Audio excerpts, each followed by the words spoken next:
ये साथियों, आज हम देखेंगे प्रश्नावली 3.6 के दूसरे का दूसरा क्वेश्चन में क्या कहा गया है। निम्न समस्याओं को रैखिक समीकरण युग्म के रूप में व्यक्त कीजिए और फिर उनके हल ज्ञात कीजिए। मतलब हमको ये जो समस्या दी है, इस समस्या को पहले हमको रैखिक समीकरण के युग्म के रूप में बदलना है और फिर उसका हल ज्ञात करना है। क्वेश्चन में क्या कहा गया है, 2 महिलाएं एवं 5 पुरुष एक कसीदे के काम को, कसीदा मतलब जो एम्ब्रॉयडरी वर्क होता है कपड़े पर, उसकी बात यहाँ पे हो रही है। 2 महिलाएं एवं 5 पुरुष एक कसीदे के काम को साथ साथ 4 दिन में पूरा कर सकते हैं। मतलब इनको लगते हैं 4 दिन। जबकि अगर 3 महिलाएं एवं 6 पुरुष इस कसीदे के काम को करें तो उसको 3 दिन में पूरा कर सकते हैं। तो क्वेश्चन को ध्यान से समझना है कि एक कसीदे का काम है, अगर उस कसीदे के काम को 2 महिलाएं और 5 पुरुष मिलकर करते हैं तो 4 दिन में पूरा करते हैं। जबकि 3 महिलाएं एवं 6 पुरुष अगर उस काम को करते हैं तो 3 दिन में पूरा कर सकते हैं। तो आगे क्या बोला है, ज्ञात कीजिए कि इसी कार्य को करने में एक अकेली महिला कितना समय लेगी, पुनः इसी कार्य को करने में एक पुरुष कितना समय लेगा। तो जो काम महिला और पुरुष मिलकर कर रहे हैं, अगर उस काम को सिर्फ एक अकेली महिला करेगी वो कितना समय लेगी ये पूछा है, और एक अकेला पुरुष अगर उस काम को करता है तो कितना समय लगेगा ये हमको पूछा है। तो जो क्वेश्चन में पूछा है उसको हम मान लेते हैं पहले। तो हम लिखेंगे, मान लो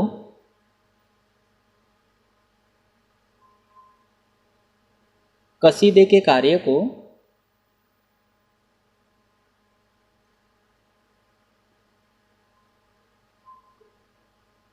को करने में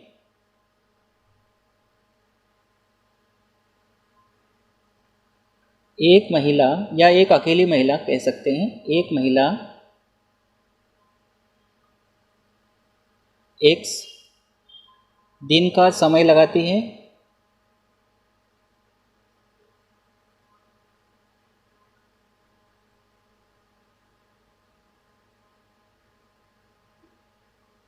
इसी प्रकार हम पुरुष के लिए मान लेंगे, तथा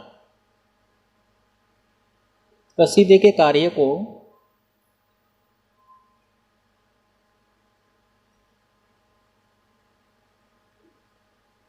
करने में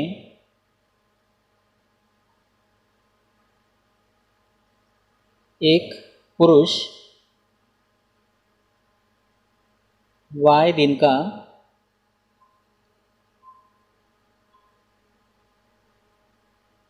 समय लगाता है।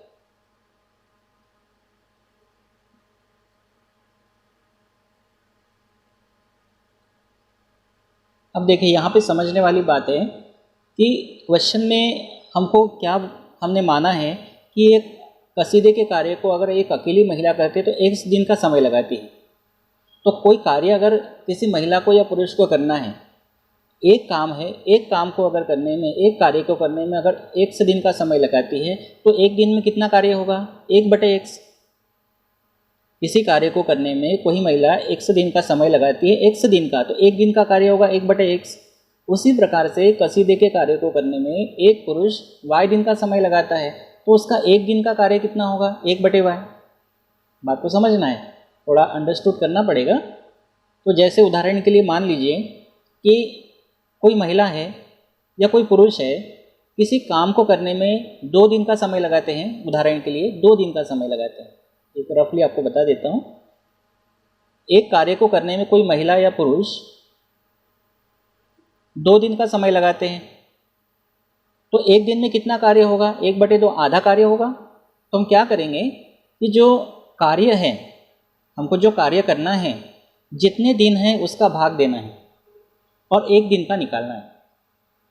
जैसे मान लीजिए, अगर आपको कहा कि किसी कार्य को करने में किसी महिला को या पुरुष को 5 दिन का समय लगता है, 5 दिन का समय लगता है, तो 1 दिन का कार्य है तो 5 दिन का हो गया, 1 दिन का कितना होगा, 1/5 होगा।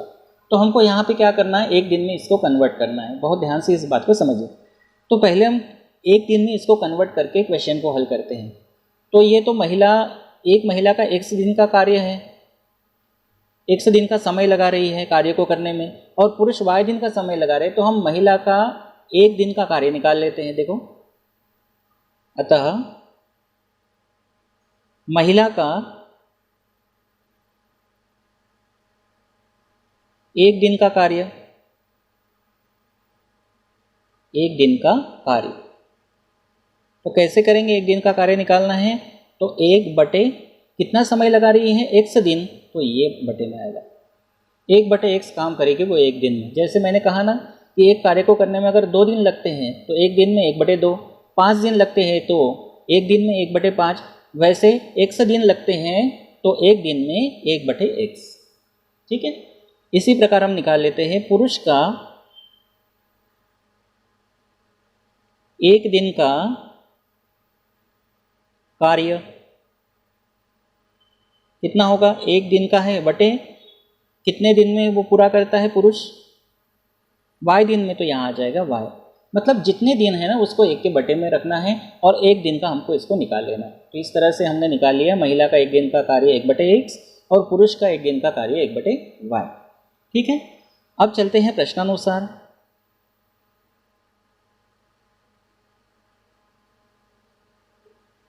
प्रश्न में क्या कहा है कि 2 महिलाएं और 5 पुरुष एक कसीदे के काम को साथ साथ 4 दिन में पूरा करते हैं। देखो, प्रश्न में कहा है कि 2 महिलाएं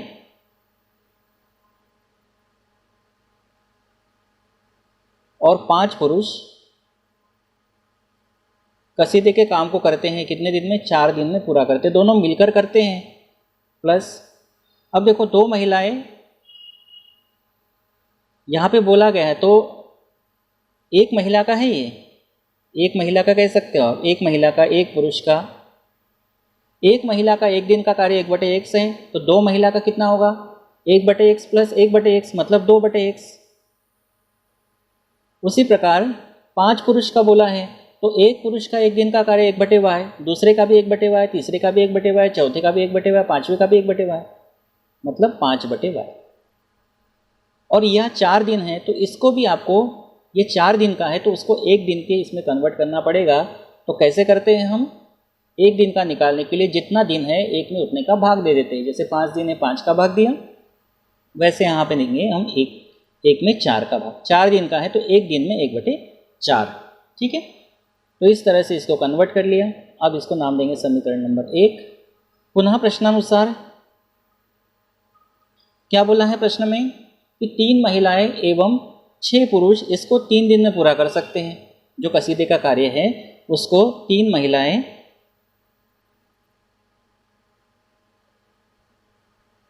और 6 पुरुष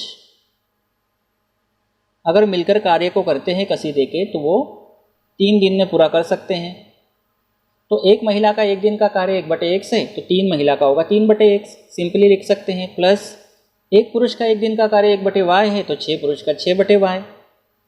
तो ये एक इस तरह से निकाला। 3 महिलाओं का मतलब एक एक महिला है, ऐसे 3 महिलाओं का, एक एक पुरुष ऐसे 6 पुरुष का। तो इसको भी हम कन्वर्ट कर लेते हैं तो ये आ जाएगा 1/3 होगा। ठीक है, बहुत ध्यान से इसको समझना है। इसको नाम देंगे समीकरण नंबर 2। ठीक, तो हमने क्या किया है, क्वेश्चन को एक दिन में कन्वर्ट कर रहे हैं। यहाँ 4 दिन है तो 4 दिन है तो हमको क्या करना है 1/4। यहाँ 3 दिन है तो क्या करना है 1/3। ठीक है, तो क्वेश्चन को हम एक दिन में कन्वर्ट करके हल कर रहे हैं, ये आपको बहुत अच्छे से ध्यान रखना है।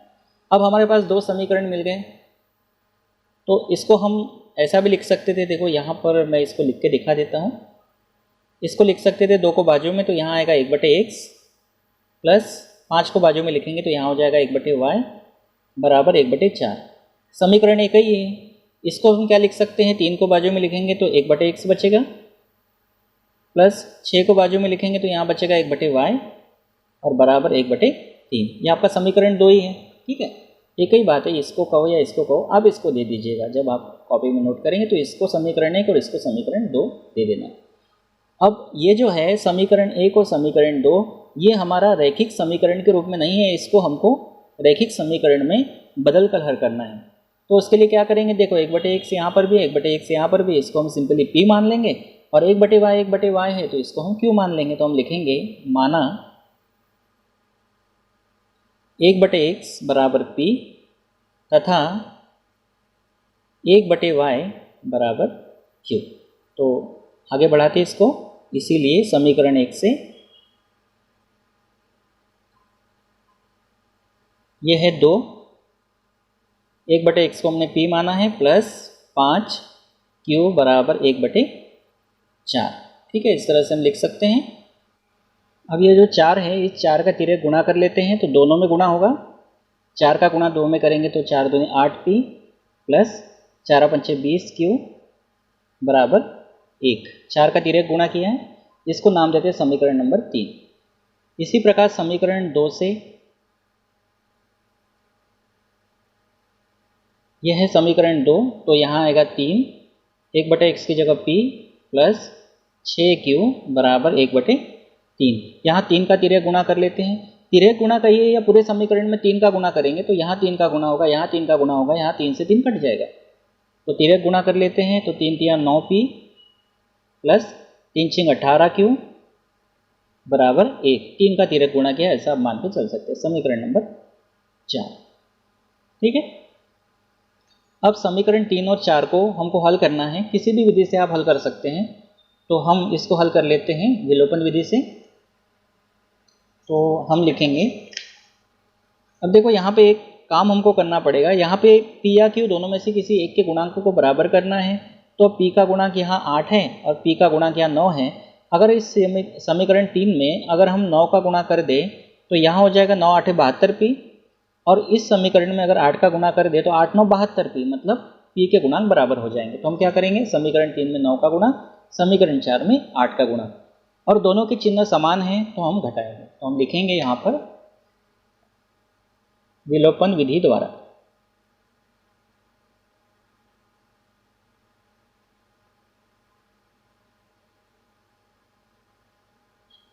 हम क्या करेंगे, स्टेप फर्स्ट लिखेंगे,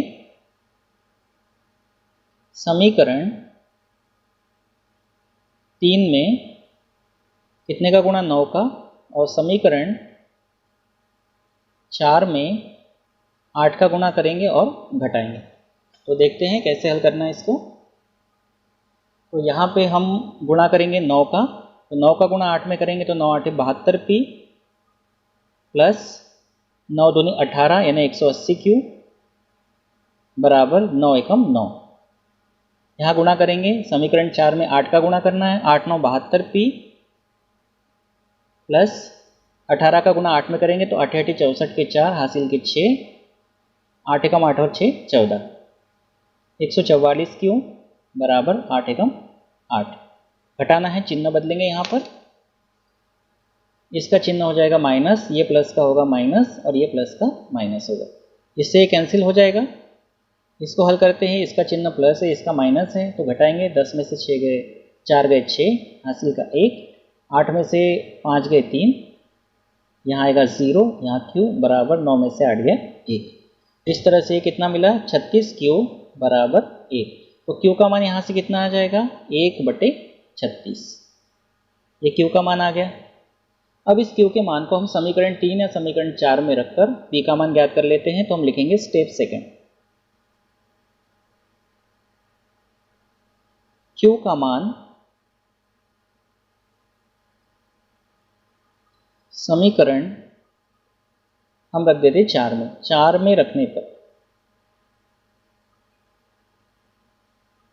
4 में रखना थोड़ा आसान होगा इसलिए रख रहे हैं, आप 3 में भी रख सकते हो, कोई दिक्कत नहीं है। ठीक है, तो समीकरण 4 क्या है हमारा, 9p प्लस 18q बराबर 1। हम लिखेंगे 9p प्लस 18q का मान रखेंगे 1/36 बराबर 1। इसको हल करेंगे, 18 एकम 18, 18 दूनी 36, तो यहाँ होगा 9p प्लस 1 बराबर 1।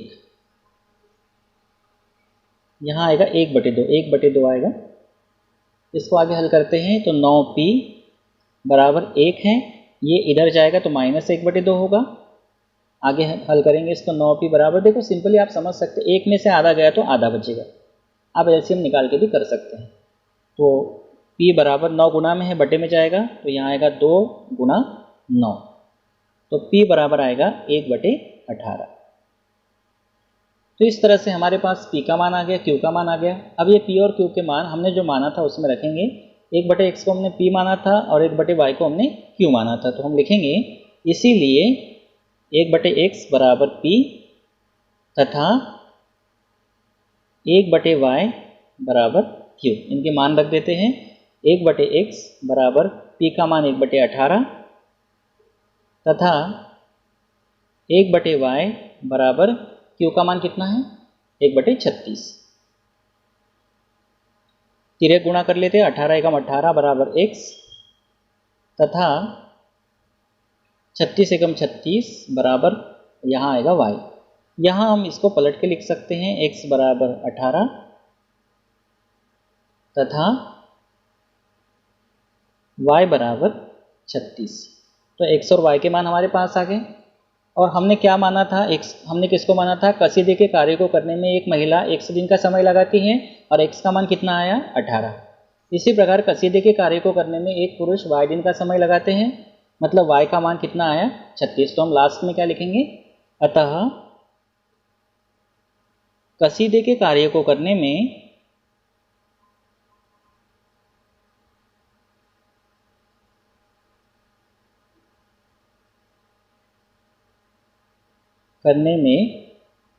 एक महिला या एक अकेली महिला, एक महिला हमने माना था x का मान कितना आया 18 दिन का समय लगाती है, जबकि इसी के आगे लिख देते हैं, जबकि एक पुरुष 36 दिन का समय लगाता है। तो इस तरह से हमने x और y के मान ज्ञात कर लिए। मतलब कहने का यह है कि जो कसीदे का काम है, एम्ब्रॉयडरी का वर्क है, महिला जल्दी कंप्लीट करती है, 18 दिन लगते हैं, जबकि पुरुष को उससे डबल यानी 36 दिन लगते हैं। अब ये जो x और y के मान आए हैं, इन x और y के मानों को आप समीकरण 1 और समीकरण 2 दोनों में रख के देख सकते हो। दोनों साइड आपस में बराबर आएंगे, मतलब आपका जो आंसर है वो बिल्कुल सही है। तो इस तरह से क्वेश्चन नंबर 2 के दूसरे को हमने कर दिया इस वीडियो में कवर। फिर बचा हुआ जो एक क्वेश्चन है उसको अगले वीडियो में हम लेकर आएंगे। अभी तक आप लोगों ने अगर मेरे चैनल को सब्सक्राइब नहीं किया है तो चैनल को सब्सक्राइब कर लीजिए, बेल आइकन को प्रेस कर लीजिए। Thank you.